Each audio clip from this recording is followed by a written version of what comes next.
ಪೃಥ್ವಿಯ ಮೇಲಿನ ವಿಶಾಲ ಭೂಭಾಗಗಳನ್ನು ದ್ವೀಪಗಳು ಅಥವಾ ಭೂಖಂಡಗಳು ಎಂದು ಹೆಸರಿಸಿರುವರು. ನಮಗೆ ಸದ್ಯಕ್ಕೆ ಗೊತ್ತಿರುವಂತೆ ಆದಿಕಾಲದಿಂದಲೂ ಇತಿಹಾಸಕಾರರು ಪೃಥ್ವಿಯ ಭೂಖಂಡಗಳನ್ನು 7 ಭಾಗಗಳಾಗಿ ವಿಂಗಡಣೆ ಮಾಡಿರುವರು. ಇದಕ್ಕೆ ಕಾರಣ ಭೂಭಾಗಗಳು ಸ್ಥಿತವಾದ ಸ್ಥಾನಿಕ ಗುಣಲಕ್ಷಣಗಳು. ಪುರಾಣ ಕಾಲದಿಂದಲೂ ಪೃಥ್ವಿಯ ನೆಲವನ್ನು 7 ಭೂಭಾಗಗಳನ್ನಾಗಿಯೇ ವಿಭಾಗಿಸಿರುವರು. ಅನೇಕ ಪುರಾಣಗಳಲ್ಲಿ ಪುಸ್ತಕದಲ್ಲಿ 7 ಮಹಾದ್ವೀಪಗಳ ವರ್ಣನೆ ಕಾಣಬಹುದಾಗಿದೆ. ಅದರಲ್ಲಿ ನಮ್ಮ ಭೂಖಂಡದ ಹೆಸರು ಜಂಬೂದ್ವೀಪ ಎಂದು. ಇದನ್ನು ನಾವು ಚಿಕ್ಕವರಿದ್ದಾಗ ಶಿಕ್ಷಕರಿಂದ ಕೇಳುತ್ತಿದ್ದೆವು. ಈಗ ಇದನ್ನು ಏಷ್ಯಾ ಖಂಡ ಅಂತ ಕರೆಯುತ್ತೇವೆ. ಪುರಾಣಗಳಲ್ಲಿ ಮಾತ್ರವಲ್ಲದೆ ಸಂಕಲ್ಪ ಮಂತ್ರದಲ್ಲಿಯೂ ಸಹ ಜಂಬೂದ್ವೀಪದ ಉಲ್ಲೇಖ ಇರುವುದು.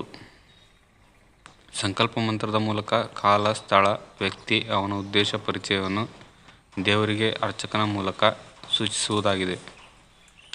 ವರ್ತಮಾನದ ಮನ್ವಂತರದ ಹೆಸರು ಕಲ್ಪ, ಕಾಲದ ಜೊತೆಗೆ ಜಂಬೂದ್ವೀಪದಲ್ಲಿ ಮೇರು ಪರ್ವತ ದಕ್ಷಿಣ ಭಾಗದಲ್ಲಿ, ಭರತವರ್ಷದಲ್ಲಿ, ಗೋಕರ್ಣ ಭಾಗದಲ್ಲಿ ಈ ರೀತಿ ನಡೆಯುವ ಕಾರ್ಯ ಮತ್ತು ಸ್ಥಾನ, ಕಾಲ, ಕರ್ತೃವಿನ ಪರಿಚಯವನ್ನು ದೇವರಿಗೆ ಮಾಡಿಕೊಡಲಾಗುವುದು ಪದ್ಧತಿ.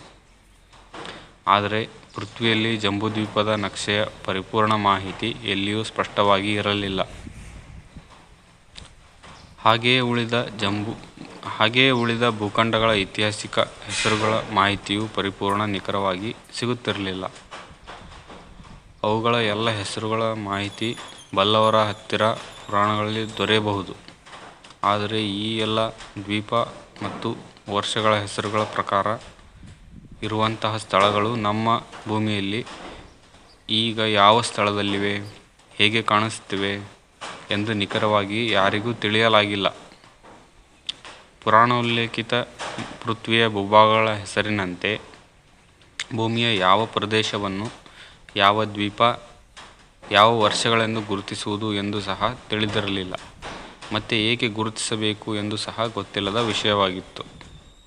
ಪೃಥ್ವಿಯು ಹಾಗೂ ಪೃಥ್ವಿಯ ಮೇಲೆ ಜೀವನವು ನೈಸರ್ಗಿಕವಾಗಿ ಸೂಕ್ಷ್ಮ ಜೀವಿಗಳಿಂದ ಉತ್ಪನ್ನವಾಗಿದೆ ಎಂದು ವಿಜ್ಞಾನಿಗಳು ಸಮ್ಮತಿಪಡಿಸಿದ್ದನ್ನು ಮಂಡಿಸುವ ಕಾರಣ ಅದನ್ನೇ ಜನರಿಗೆ, ವಿದ್ಯಾರ್ಥಿಗಳಿಗೆ ಬೋಧಿಸಲಾಗುತ್ತದೆ. ದುರದೃಷ್ಟವಶಾತ್ ಈ ಪುರಾಣೋಲ್ಲೇಖಿತ ಹೆಸರುಗಳನ್ನು ಕೇವಲ ಕಾಲ್ಪನಿಕ ಮತ್ತು ಅಲ್ಪ ಮಹತ್ವದ್ದು ಎಂದು ಪರಿಗಣಿಸಿ ಅವುಗಳ ಜ್ಞಾನವನ್ನು ಹೆಚ್ಚಿನ ಜನರಲ್ಲಿ ಯಾರಿಗೂ ನೀಡುತ್ತಿಲ್ಲ. ಆದ ಕಾರಣ ಇಂದು ಜಂಬೂದ್ವೀಪ, ಭರತವರ್ಷ, ಹರಿವರ್ಷ ಇತ್ಯಾದಿ ಎಂದರೆ ಏನೆಂದು ಯಾರಿಗೂ ಬಹಳಷ್ಟು ಜನರಿಗೆ ಅರ್ಥವಾಗದ ವಿಷಯವಾಗಿದೆ. ಹೀಗೆ ಈ ಮಹಾದ್ವೀಪಗಳು ಅಥವಾ ವರ್ಷಗಳ ಪರಿಕಲ್ಪನೆಗಳನ್ನು ಬಣ್ಣಿಸಲು ಅಸಾಧ್ಯವಾಗಿತ್ತು. ಇಲ್ಲಿ ಈ ನಮ್ಮ ಪೃಥ್ವಿಯ ದ್ವೀಪಗಳು ಮತ್ತು ವರ್ಷಗಳ ನೈಜತೆಯನ್ನು ತಿಳಿಯುವ ಪ್ರಯತ್ನವನ್ನು ಈ ಪುಸ್ತಕದಲ್ಲಿ ಮಾಡಿರುತ್ತೇವೆ.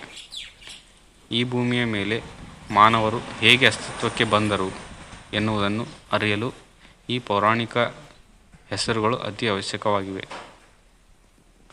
ಪ್ರಸ್ತುತ ಕಾಲದಲ್ಲಿ ಹೊಸ ಹೆಸರುಗಳಿಂದ ಅಥವಾ ಪಾಶ್ಚಿಮಾತ್ಯರ ಜ್ಞಾನದ ಪ್ರಕಾರ ನಾವು ಪೃಥ್ವಿಯ ಭೂಖಂಡಗಳನ್ನು ದ್ವೀಪ ಖಂಡಗಳು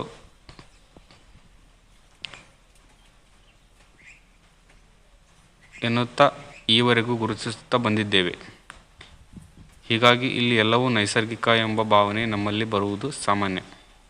ಇಲ್ಲಿ ಸಿಗುವ ಎಲ್ಲ ಜೀವಿಗಳು ಹಾಗೂ ಬೆಟ್ಟ, ಸರೋವರಗಳ ಅಂತರ್ಜಲ ಸಂಪತ್ತು ಎಲ್ಲವೂ ನಿಸರ್ಗದತ್ತ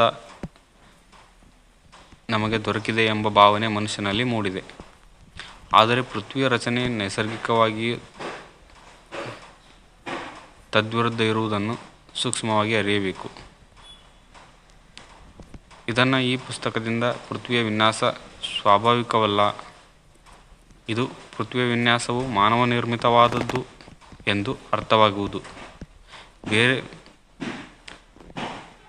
ಬೇರೆ ನಕ್ಷತ್ರಗಳಿಂದ ಬಂದ ಪೂರ್ವಜರು, ಮಾನವ ಪೂರ್ವಜರು ಈ ಪೃಥ್ವಿಯನ್ನು ಜೀವಿಗಳಿಗೆ ವಾಸಯೋಗ್ಯವಾಗಿ ಮಾಡಲು ವಿಧಿವತ್ತಾಗಿ ಮೇಲ್ಪದರವನ್ನು ಮಾರ್ಪಡಿಸಿದ ನಂತರ ಇಲ್ಲಿ ಜೀವಿಗಳನ್ನು ಹರಡಿದರು ಮತ್ತು ಮಾನವ ಕುಲವನ್ನು ಬೆಳೆಸಿದರು. ಜೊತೆಗೆ ಮಾನವರು ಈ ಪೃಥ್ವಿಯ ಮೇಲೆ ವಾಸ ಮಾಡಲು ಆರಂಭ ಮಾಡಿದರು. ಹೀಗೆ ಇಲ್ಲಿನ ಮೇಲ್ಪದರದ ಭೂಮಿ ಅಂತರ್ಜಲ, ಸಾಗರದ ನೀರು, ಬೆಟ್ಟ ಪರ್ವತಗಳು, ನದಿಗಳು, ಅರಣ್ಯಗಳು, ವನ್ಯಪ್ರಾಣಿಗಳು, ಸರೋವರ, ಜಲಪಾತಗಳು, ಭೂಖಂಡಗಳು, ಹೀಗೆ ಎಲ್ಲವೂ ಇಲ್ಲಿ ಮನುಷ್ಯನಿಂದ ನಿರ್ಮಿತವಾದದ್ದು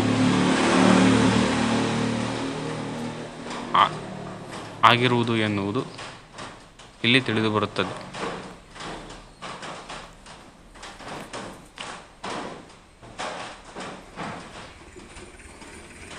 ಈ ಪ್ರಕಾರ ಇದನ್ನು ನಾನು ಮೊದಲ ಬಾರಿಗೆ ದಿನಾಂಕ 24 ಆಗಸ್ಟ್ 2020ರಂದು ಮೊಬೈಲ್ ಮ್ಯಾಪ್ನಲ್ಲಿ ಈ ಶಿವನ ಮುಖ, ತಿಮಿಂಗಲ, ಕೃಷ್ಣಮೃಗ, ಕರಡಿ, ಗೆಂಡಾಮೃಗ, ಮಗು ಮತ್ತು ಇತರೆ ಅನೇಕ ಮನೋಹರ ದೃಶ್ಯಗಳ ಮೊದಲ ನೋಟವನ್ನು ದರ್ಶನ ಮಾಡಿದ್ದು. ನಂತರ ಈ ಜಂಬೂದ್ವೀಪ ಮತ್ತು ಭಾರತವರ್ಷ ಅಲ್ಲದೆ ವಿವಿಧ ದ್ವೀಪಗಳ ಪರಿಪೂರ್ಣ ಜ್ಞಾನದ ನಕಾಶೆಗಳನ್ನು ಕ್ರೋಢೀಕರಿಸಲು ನನಗೆ ಸಮಯ ಹಿಡಿಯಿತು. ಇದು ದೇವಜ್ಞಾನದ ಇಚ್ಛೆಯೇ ಆಗಿದೆ ಎಂದು ನನಗೆ ಅರ್ಥವಾಯಿತು.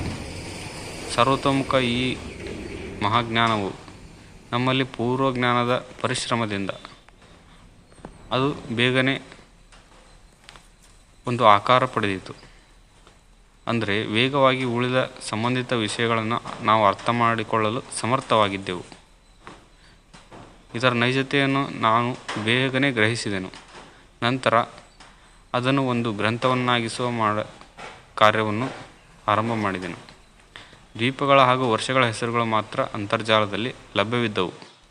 ಆದರೆ ಆ ಭೂಮಿಯ ಹೆಸರುಗಳ ಪ್ರಕಾರ ಆ ಭೂಮಿಗಳು ಯಾವ ಪ್ರದೇಶದಲ್ಲಿ ಇರುವುದು ಎಂದು ಆ ಶಬ್ದಗಳು ಏನನ್ನು ತಿಳಿಸುತ್ತಿರುವುದಿಲ್ಲ.